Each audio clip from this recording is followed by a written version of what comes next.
What's up? What's up? Everything good? Hey, buddy. Good, man. Let's roll. So why don't we tell everybody who are you, man? Your background and everything quickly. All right. Who am I? You know what? Let's kill the music because you know YouTube royalties get pissed off of that shit. Who am I? My name's Richard Cooper. I guess I've been an entrepreneur all my life. I got stuck in the middle of my life working for a corporation for a while, which kind of sucked. You want to do like the origin story, like go right from the beginning? Sure, man. Let's do this. You know what? I was always in business for myself. I was always doing something. Shoveling driveways, cutting people's grass. I had a paper route. And even when I was doing the paper route, I would outsource. I would actually outsource a lot of the work to some friends of mine as well. So I did that, and then in high school I had a car detailing business. I'm a car guy.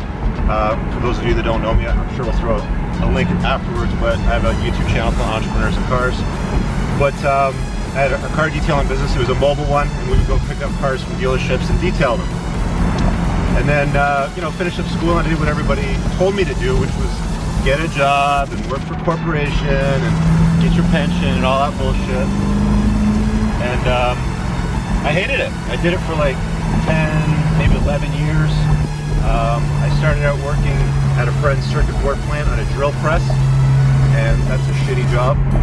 So I looked for something in an office where I could, you know, dress smart, wear a tie and slacks, and, you know, dress up a little bit.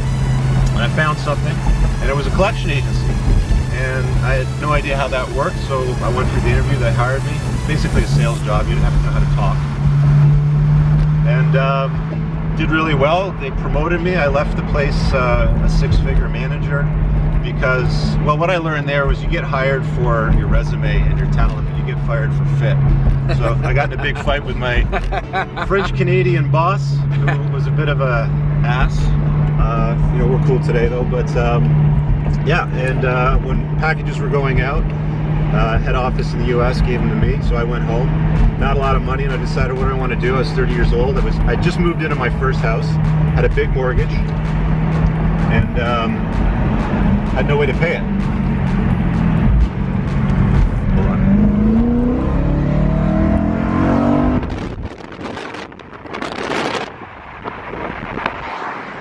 So, first thing I thought about doing was let's open up an indoor go-kart track because I like fast shit. Economics and the finances, that did make a lot of sense. And the guy that was going to finance it never did. So, sometimes fate falls in your lap for a reason. You know what I'm saying? I mean, this is the sort of thing that probably happens with you, and I've seen you talk about it in your videos too, right? No doubt. You got to be at the right place at the right time with the right experience. Yeah. So, I'm doing my taxes. I had my piddly ass package they gave me to when I walked, you know, when I walked away from that manager's job. And the guy that was doing it, what are they up to down here?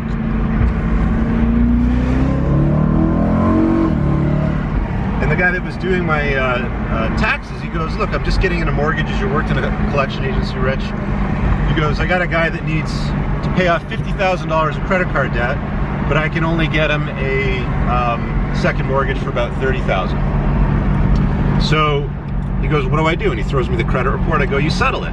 You know, basically, you pick up the phone and you work out a deal between the creditor and the debtor to pay less than what's owed. And it's something that I had done before many, many times.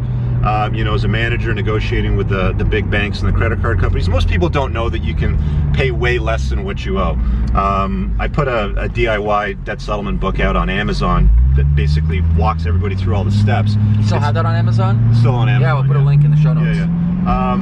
But most people don't know that you can pay way less than what you owe. I mean, right now, here we are, May 2016, we got Donald Trump talking about negotiating the federal debt. Yeah. You can do it for your own personal debt.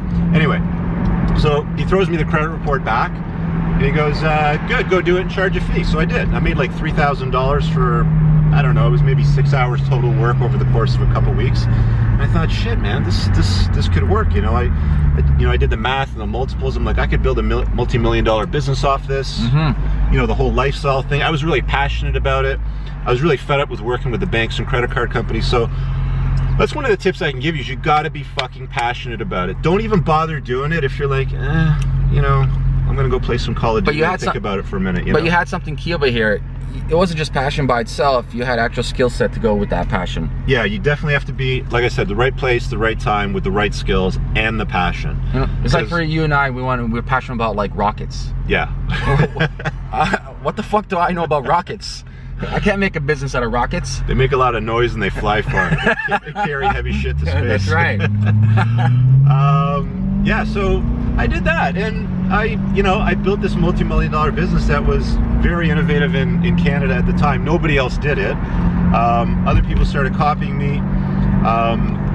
It grew to about $4.5 million, and what ended up happening was, what I learned from that was, we started taking money away from banks and credit card companies because we were saving people so much money. So after about 10 years, we got on the radar screen, and they started noticing what we were doing, and they lobbied the government to change the legislation so that it would delay our fee and when we would get paid. So I did a video not long ago, and you and I talked about blockchain and cryptocurrency. One of the things that you and I talked about was, if you're in a business or if you run a business model that threatens another bigger entity, it's like you're this virus that's entered the body of this other entity, and like any other virus, the immune system will go and attack you and try to do something about you. And that's essentially what happened about 10 to 12 years into the business. So we had to restructure and reorganize the business. A lot of the competitors that we had disappeared. We managed to survive through some very clever restructuring, and we still do that today. I, for the most part, have pulled out of it, and I make YouTube videos for entrepreneurs and cars, basically giving people tips on being better in life, with self-care, with their business and all that sort of stuff. And I'm lender. I'm basically a lender, so I invest in businesses and loan opportunities and things like that, looking for coaching opportunities and a new business to create, and building it up from there. So that's what I'm up to today. I'm in a happy place where I've got passive income. That's good. And options. And the thing about money is it doesn't create lifestyle. It doesn't create, fancy shit, big houses with 10-foot ceilings and all the toys and all that. What it creates is options.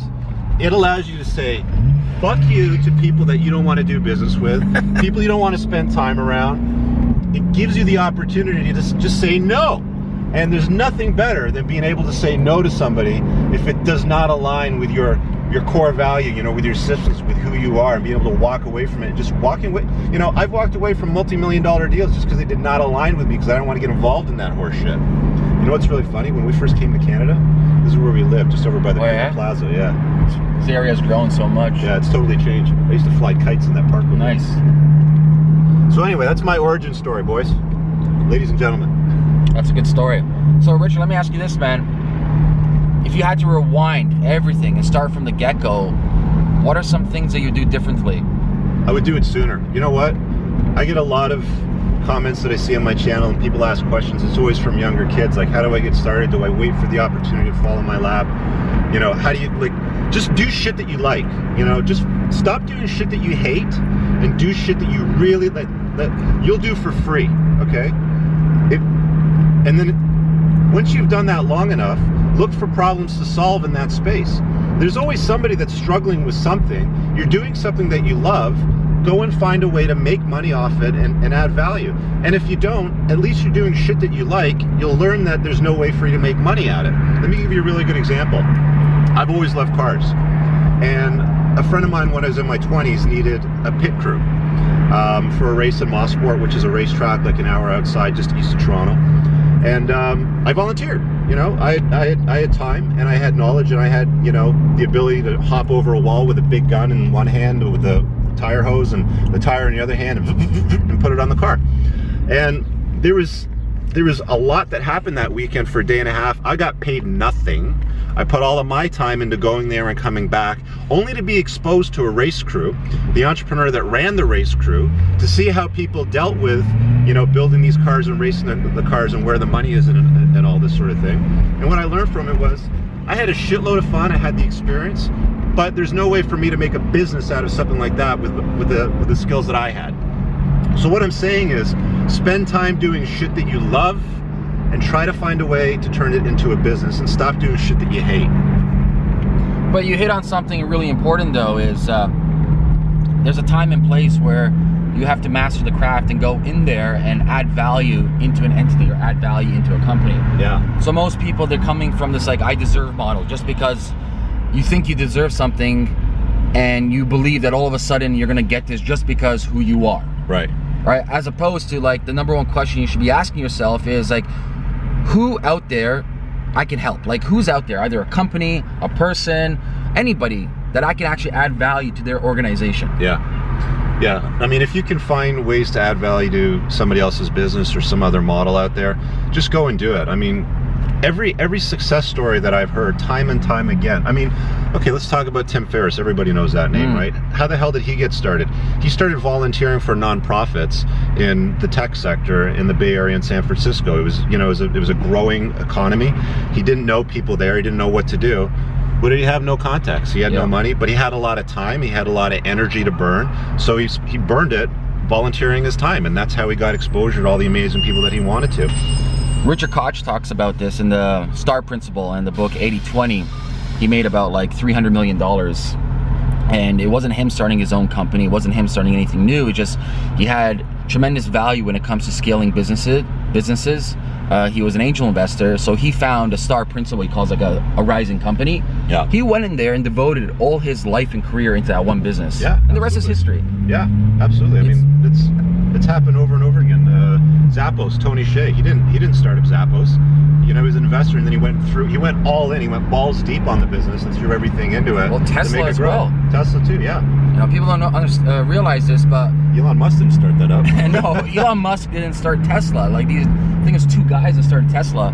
Yeah. And Elon Musk came around, and the rest is history. You know, it's the most successful car company in the last 10 years. Absolutely, yeah. Cool. So is there anything else you want to add? Just start early and just do shit that you love. Stop doing shit that you hate. I don't understand people that waste their time and their energy every fucking day. Life is so short. As far as we know, this is the only one that we get, ladies and gentlemen. If it ends, it ends, and that's it. You might as well do shit that you love to do and stop doing shit that you hate. That's my message for today. I love it. So if people want to get your book or know more information about you, where they can hit you up? Well, you can find the book on Amazon. Just search for my name or DIY Debt Settlement. And the YouTube channel is where all my good shit is. It's my passion. I do it for free. I don't get paid for it, obviously. And there's like 150, 160 videos on there on entrepreneurial tips and just being better in life in general. So go check it out. Subscribe there. Entrepreneurs. Right on. So we're gonna do a little bonus clip over here because we're driving in Richard's BMW over here. Why don't you tell us a little bit about this beauty? Oh. This was my success ride. So I bought this car in 2010. I don't know. I've always had fast cars, right? Like I've always been a petrol head, always had fast cars, like to go quickly. I don't understand people that drive slow ass boring cars. Life's too short for me to drive something slow and boring. I don't know, 2009 M3 convertible, a few light mods to it, intake and exhaust, just to open up the breather, make it sound nice. And it's a lot of fun, you know. I've no problems with it. It's probably one of the most reliable and best cars that I've ever owned. The BMW is a good company. Yeah, and one of the fastest growing companies right now, actually, if you follow their stock. Yeah, they're doing really well. Fantastic. You ever taken this on the track? I have not taken this car on the track. I took the hardtop version on the track. It was a competition package, and it was a shit ton of fun. It's a great car on the track. All right, man. Awesome. There you guys have it, man. Go check out Richard. Adios. Peace.